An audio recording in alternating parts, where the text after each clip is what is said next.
me is there was an article published in the Austin American-Statesman a few years ago that talked about how we were one of the worst 5 high schools in the Central Texas area. That bothered me. And I think that there are a lot of people in our community and outside of our community that are not aware of all the practices and successes that are going on in our school district. And so this is personal to me as well, to put our school district out there and let people know all of the good things that we offer, the good kids that we have, the great staff that we have, the great administrators that we have, and show exactly what we are doing, so those people who continue to not give us credit will have no choice but to give us credit.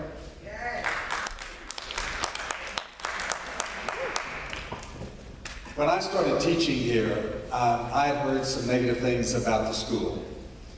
But when I started meeting the teachers, and I started seeing how great these teachers are, phenomenal, excellent teachers, we're just not getting our story out. We're not letting the community know how great these teachers really are. And this is one method to be able to do that. Stoney, you want to share with us about the data that we received on this?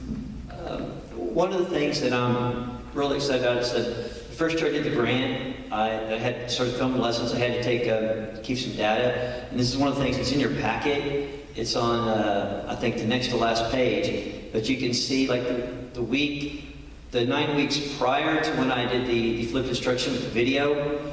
My first period class. Now we had an academic behavior grade then, which basically was just work completion. And only 51.9% of the kids were turning it in the first period, and my 6th period was 44.7%. And you could see the jump in the work that was being turned in the next 9 weeks with the video, went to 77.1 and 78.1, which you can see those percentage gains of 26.2 and 33.4. So that was just you see more of the work completion that was getting turned in to help them, and it really, you know, it's great being in the classroom where they're having fun and you're having fun too, and you're seeing all these kind of great things that are happening.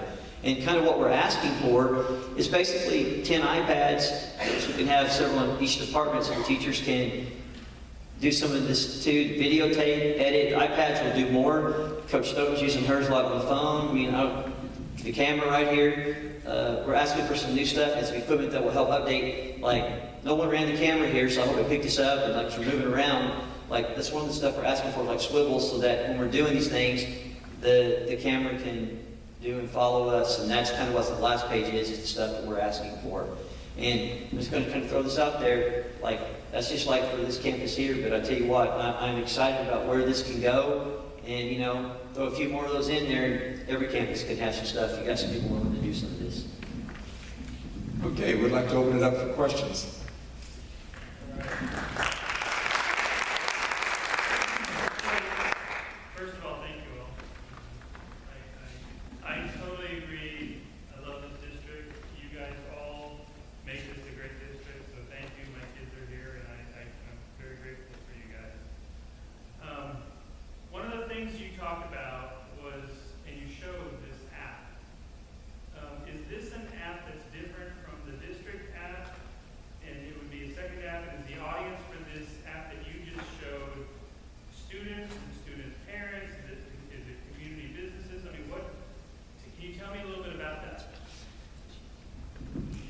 Well, the app, as I said, it's kind of primitive. I was looking at it. What we're thinking about is having certain things restricted maybe to SMC ISD and certain things that are community. Obviously, you would like to see something, if it's posted before it turns into viral. I mean, we all watch TV and all kinds of things. But we could have an app specifically for teachers to share ideas that would not be open to the public, like the chat wall, for teachers to share ideas, and then we would have other opportunities for them to share with the community. We could tie it to the SMC ISD app. Like I said, it's still primitive. Or we could make it its own app for technology purposes only to kind of push technology in our district. So there's really a lot of possibilities with it. It's really kind of skeletal right now in where we are, but we wanted to have something where teachers could give input and we could still connect it to the website as well. So it could be public, and then we could have some features that are just for SMC ISD educators and staff. Okay, and then just a follow-up. So the ask here is for a little over $9,000 with what you have outlined here. Is that just your initial startup cost, and is there a sustainable cost that goes from year to year? What does that look like? Well, any additional cost, that will get us going with what we need. There's not particularly anything like, because as far as like software and the professional development will be like all in-house. So there's not really any additional cost. The only additional cost to me is as we're being successful, more people want to do it, that we need to buy more stuff to make it available to more people. So that's kind of a thing that could be hopefully growing to. And that's awesome. What I hope to see someday is that some of this, and it's amazing how it just started and it kind of grows. I get up every morning and come to see if I picked up another country or another deal. I'm like, I get real excited about whatever just is going. Yeah, I do. We're very competitive, and as soon as I get one, I'm rubbing it in. So It tells me about it also. yeah, so I am not a good person. Is it just something for this presentation tonight, or is it something that y'all are using internally currently? Well, we've been using like some stuff with some older equipment. I'll permit Not you the to address website it. itself. Not the website itself. This is the website and an app. This is where this is a prototype of what Yes. you're trying to. Yeah, yes. This has not been launched yet. This is like, I don't even know how many people even know about it. Like, we're kind of like bringing it out tonight. It's published on the web, but it's not where somebody can search for it and Yeah. find it. Okay. So, but like I said, it's not necessarily the best design, but we wanted to kind of encompass everything that we could with the feedback, the interactive feedback, the examples of the teaching, the different types of technologies that are available so that teachers can see each other, and they can see the technologies that other teachers are using and maybe teach themselves to use those technologies. One of the things we talked about in the core commitments especially is when you get into upper level education, you get into higher education, you have a lot of assignments and professors that operate on an online platform. There are a lot of online degrees, and so we feel like the technology and being able to operate, use a website like this, use the technology, and teach the students to use the technology is invaluable too in reinforcing the kids that we have here that may or may not go to college, but we feel like we'll be arming them in a better way to be able to handle and navigate this type of technology. Can you also elaborate more on the community side? That was one of your three elements. I believe in that. I know we need to tell that story more. Y'all are doing a great job. Superintendent and staff are doing a great job. But how do you see in this platform connecting what's happening here at San Marcos ISTE to what happens in the city of San Marcos? Well, I yell a lot, I'm a coach. So one thing that's in your packet is I attached is my daughter is attending school right now in Hayes CISD. Don't get upset with me. My husband works in Austin. We are going to be moving her here hopefully soon. It's transportation related, but she's going to come here. So they use a Seesaw app. And I like the Seesaw app because I get notifications from my daughter's elementary teacher every single day. This is what my daughter's doing in class. They're building a spider web. They are sorting matter. And there's some pictures that you can see, and there's some screen captures. You can also see it communicates video. I feel like I'm in the classroom with my daughter.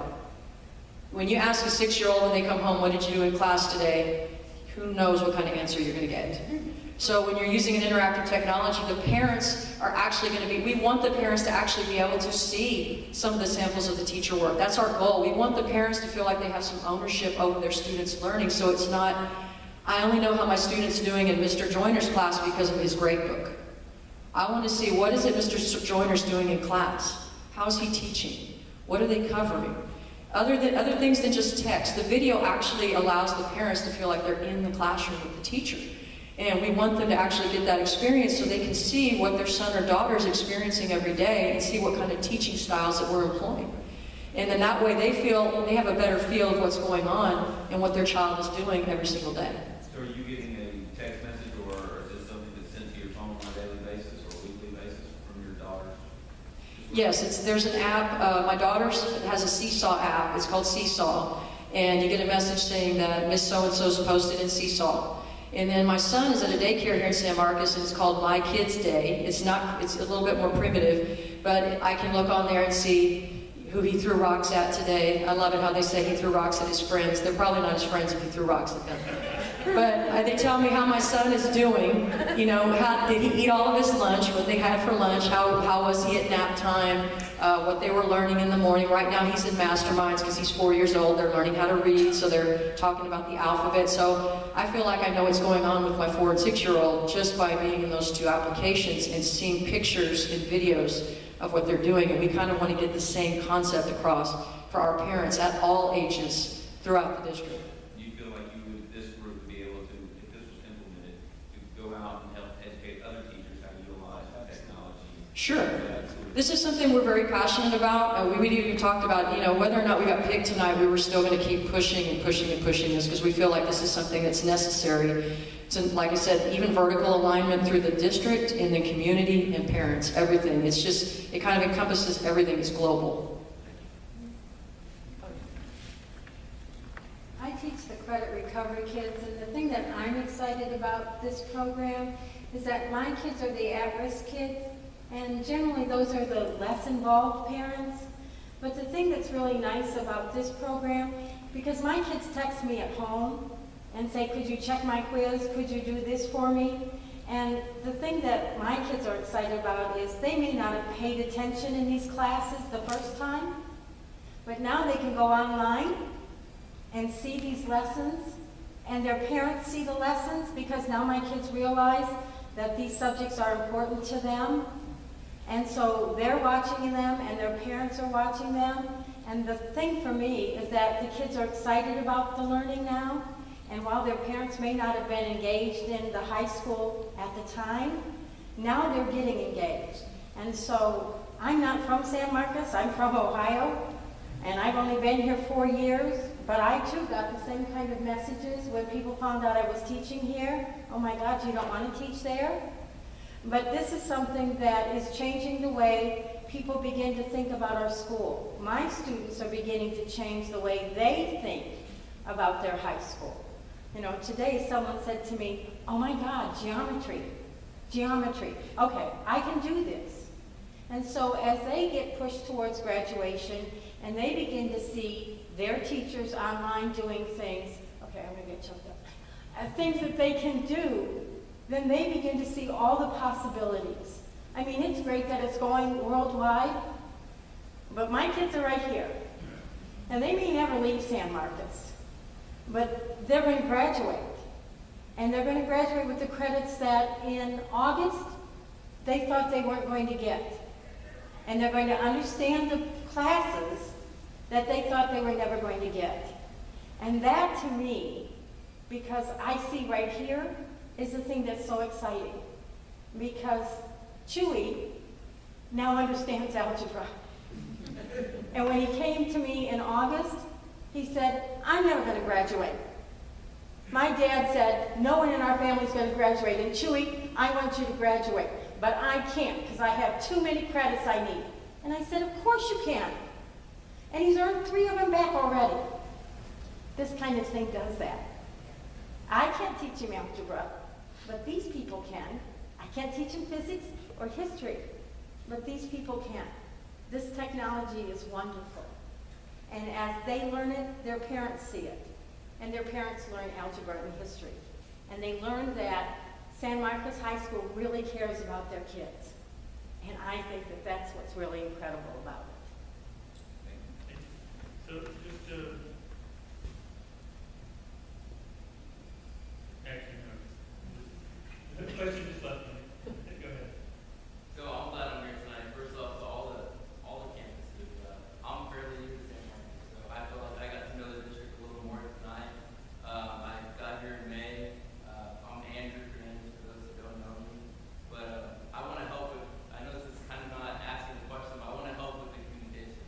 With the new website, our new district app, there's different ways to get a hold of our parents. I definitely want to help with something like this. But my only question is, what do you guys, I'm getting choked up now just hearing you talk. So what are you guys doing now to let parents know that you have YouTube channels to help with students in math and physics and stuff like that?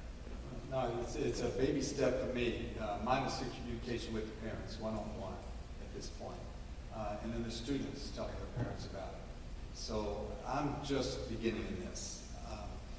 But these others have more experience in that. I'm never called an expert ever.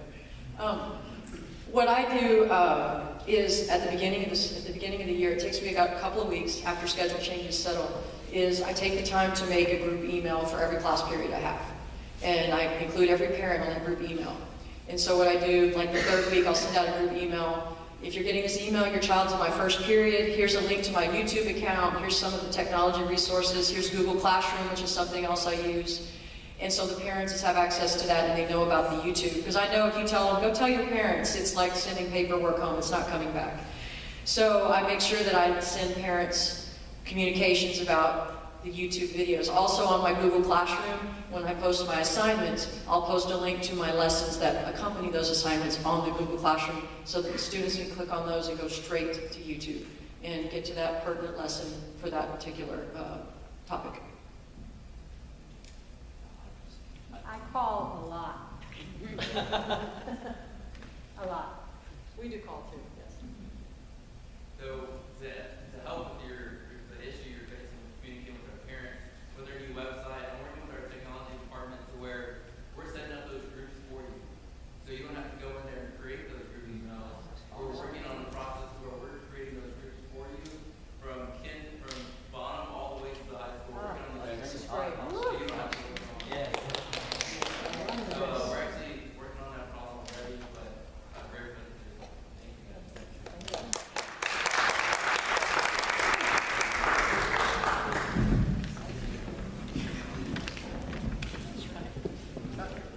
Oh.